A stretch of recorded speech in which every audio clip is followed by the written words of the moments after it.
From Korea to Germany.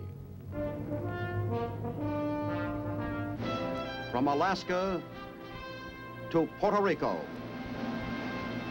All over the world, the men and women of your Army are on the alert to defend our nation, you, the American people, against aggression.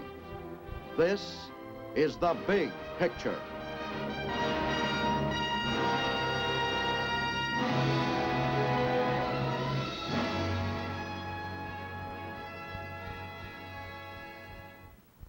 Welcome to the big picture. I'm Captain Carl Zimmerman, here to tell you about your United States Army. In past programs of the big picture, we told you the many different things that make your Army the strongest fighting machine in the world. Today, we'd like to show you what the Army Medical Corps does to protect and save the lives of our soldiers wherever they are.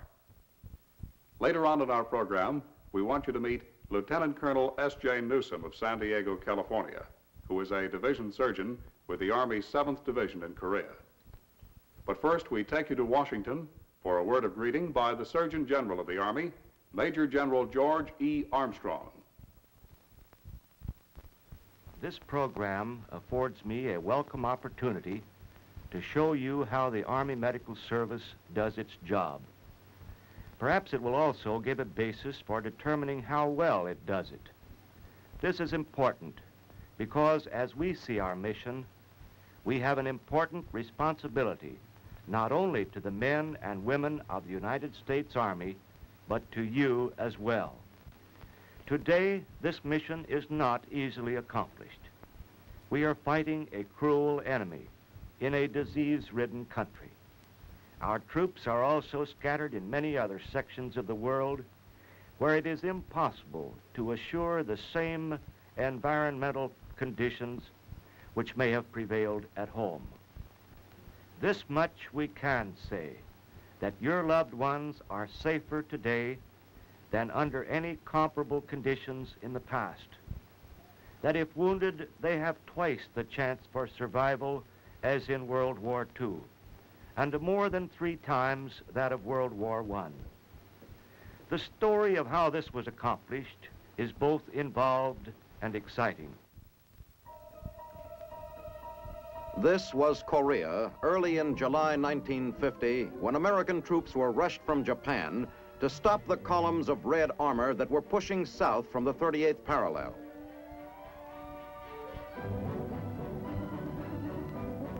Among the first to arrive were the medics, field surgeons, aid men, litter bearers, ambulance drivers,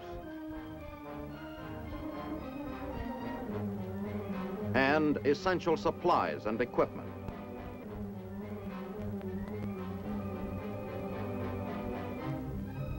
Nurses arrived in a mobile surgical hospital unit on the way to the front.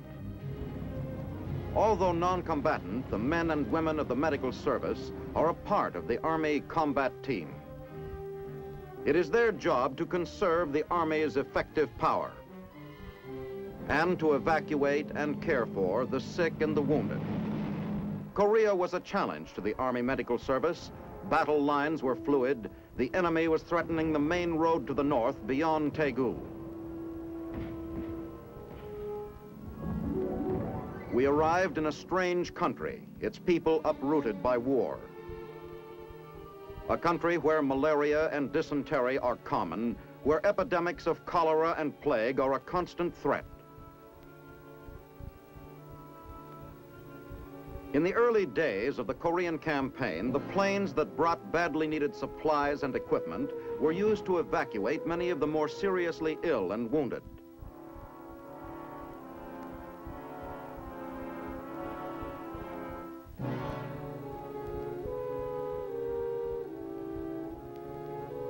The air shuttle brought in blood plasma, drugs, bandages, and other items for the emergency care of the wounded.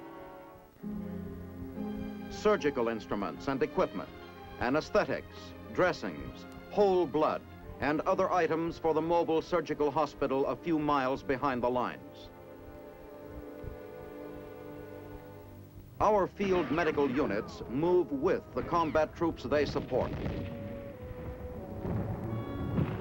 Men of the Army Medical Service have followed our troops through every phase of the Korean campaign.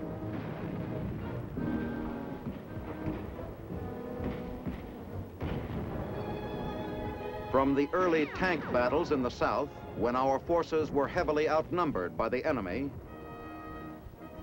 to the invasion of Incheon in September 1950. They were with the tank men of the 1st Cavalry Division, who chased the Korean Reds out of their capital at Pyongyang.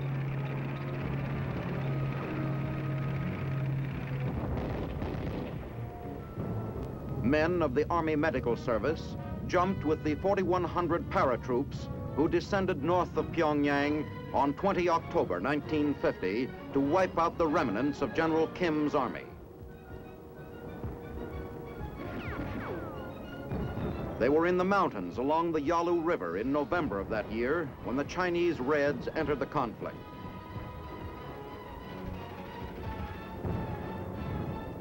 They were with the troops of the 10th Corps who made the long winter withdrawal to Hungnam.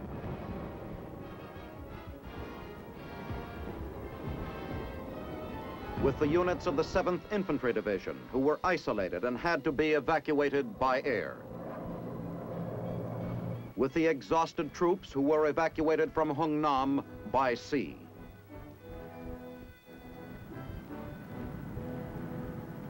Wherever American troops have fought in Korea, the Army Medical Service has tended the sick and cared for the wounded.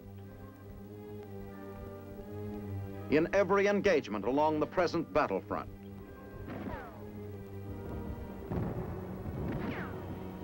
from the mountains in the east to the valley of the Imjin River in the west,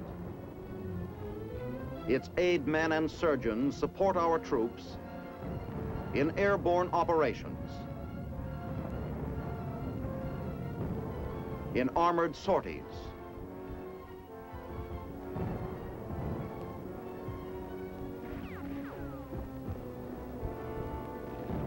on infantry patrols,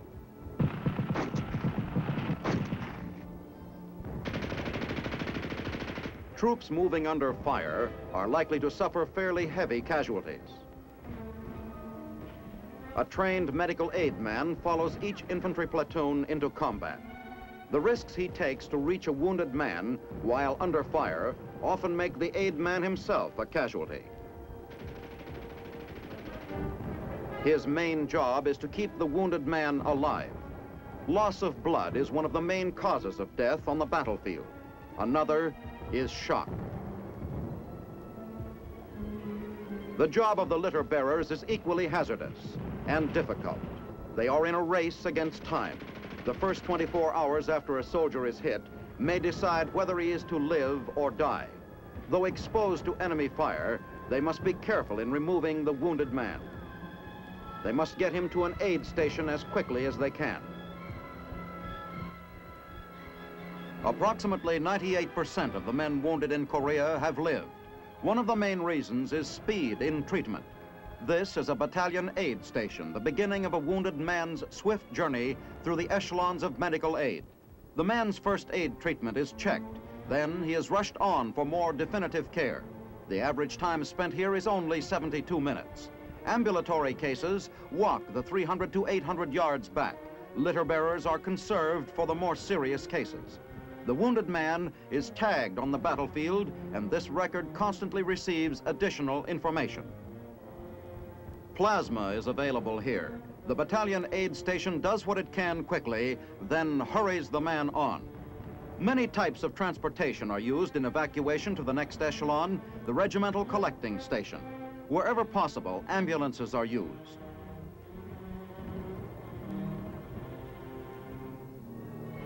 Under most battle conditions, only jeeps are available. These are especially fitted to carry several litters. A battalion aid station must be very mobile and ready to move immediately if the enemy breaks through. Air evacuation is speediest of all.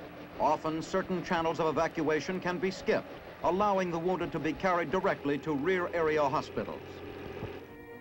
Behind the collecting stations are division clearing stations, serving a division area, and mobile surgical hospitals where major operating procedures necessary to save life and limb may be performed immediately.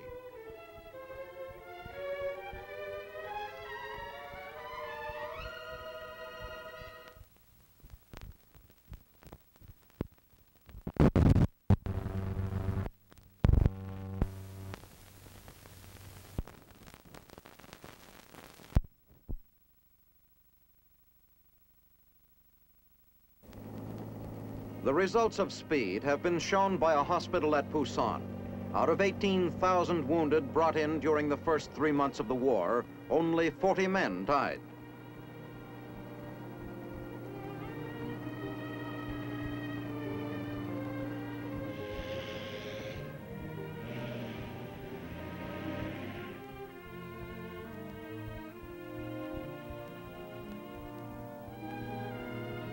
An important factor in saving the lives of the wounded has been the military doctor's switch to specialization and training in orthopedics and surgery.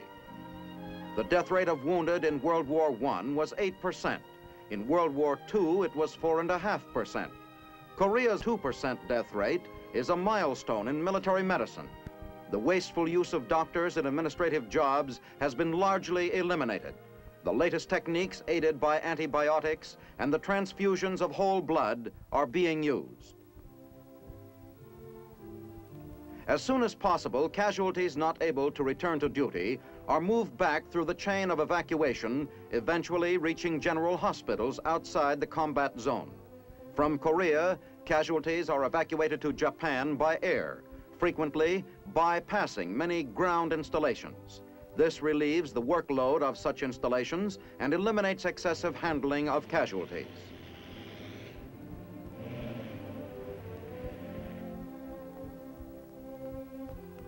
Combat cargo planes are used primarily for this air evacuation. The speed and comfort of air evacuation contributes greatly to the morale and quick recovery of the patient. Wounded men are often being treated in general hospitals in Japan in less time than it would normally take to evacuate them to the division clearing station.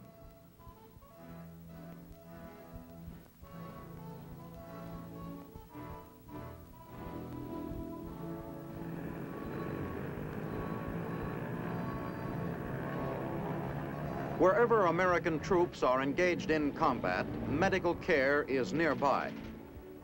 There are 15 aid men to an infantry battalion, 1 medic for every platoon.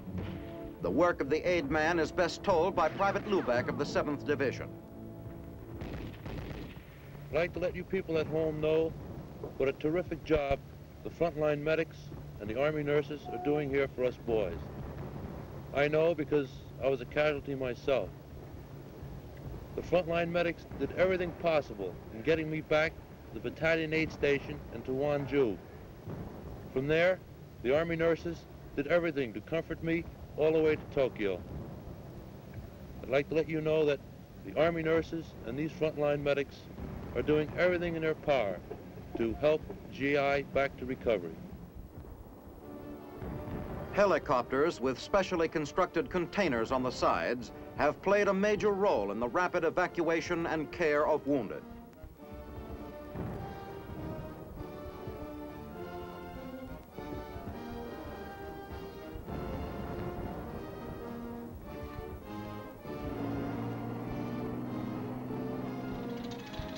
Liaison planes are also used near the front whenever possible.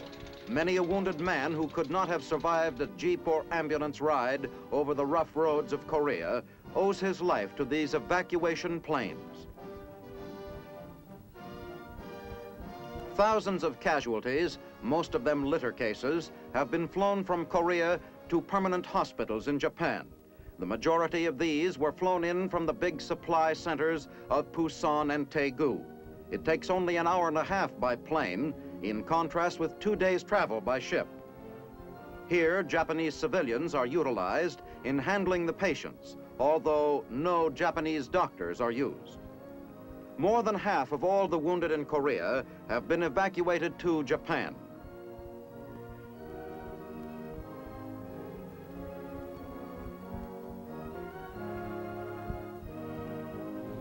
When newly evacuated patients from Korea have been placed aboard ambulances, they are taken to permanent hospitals nearby for further treatment.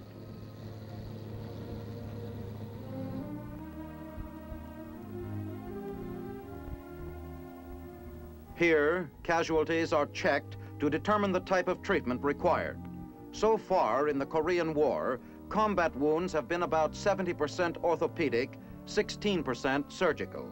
It is felt that the striking similarity of most Korean wounds has been due to the lack of communist air power and the fact that most encounters with the enemy have been rifle and artillery duels. In the army hospitals in Japan, the seriously ill or wounded soldier obtains expert care and all the comforts of a modern civilian hospital.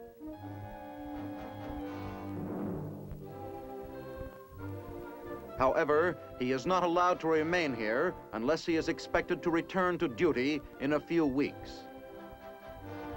He is moved by ambulance to Haneda Air Force Base near Tokyo for the long airlift home. Haneda Air Force Base is the terminal in Japan of the Pacific Air Shuttle, operated by the Air Force's Military Air Transport Service. These big planes can carry as many as 80-liter patients at a time. The planes usually stop in Hawaii to break the strain of the journey for the wounded men. After an overnight rest and medical attention at Tripler Army Hospital, they are again on their way. After a flight of over 8,000 miles across the Pacific, they reach Travis Air Force Base near San Francisco.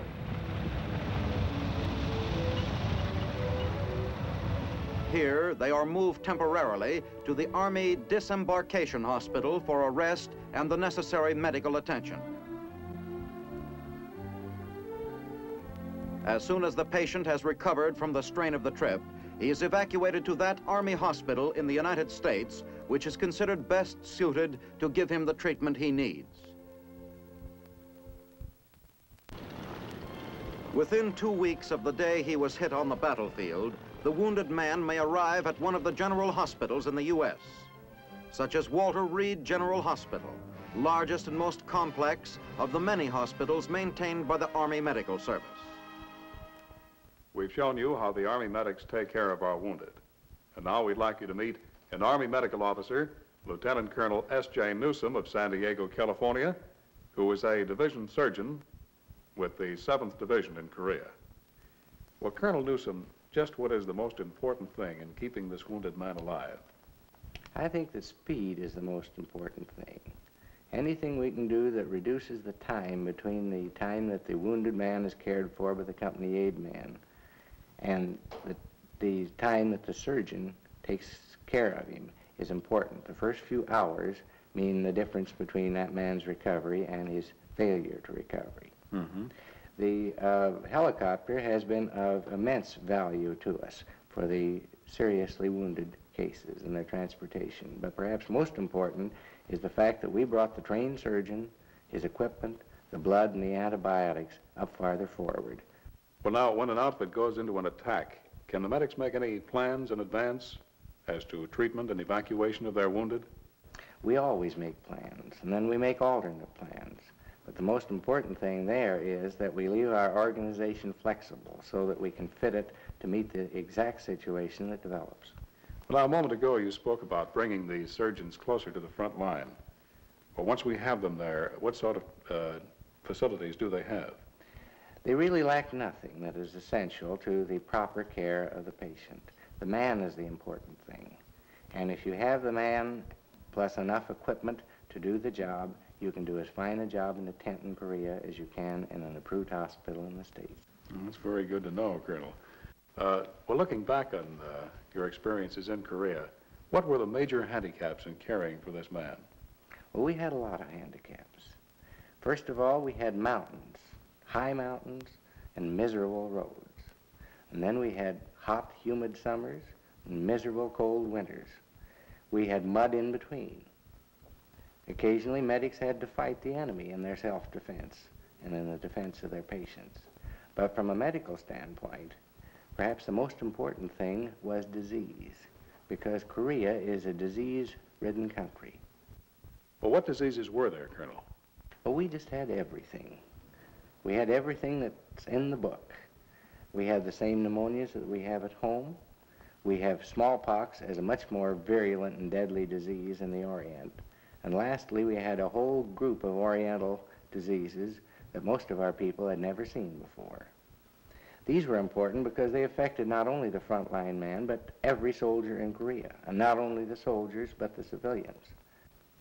Well, what did you do about this disease? Well, in the first place, we had a very complete immunization system. And then we had a preventive medicine program that served to provide environmental control and so reduce the contacts. So that the net result of it was that we had much more of a potential situation than we had what would have been a medical disaster. We've been talking, Colonel, about taking care of the soldier in Korea. What about the soldier in other parts of the world? Well, wherever American soldiers are stationed, we carry the high quality American medical service with them. The basic things are always there, but the special equipment and special things are done by hand tailoring them to fit exactly the situation that we're up against, no matter what part of the world we're serving in. Well, thank you, Colonel Newsom. And that's what we'd like to show right now on The Big Picture, how the Army medics continually keep prepared to serve the soldier no matter where he is stationed.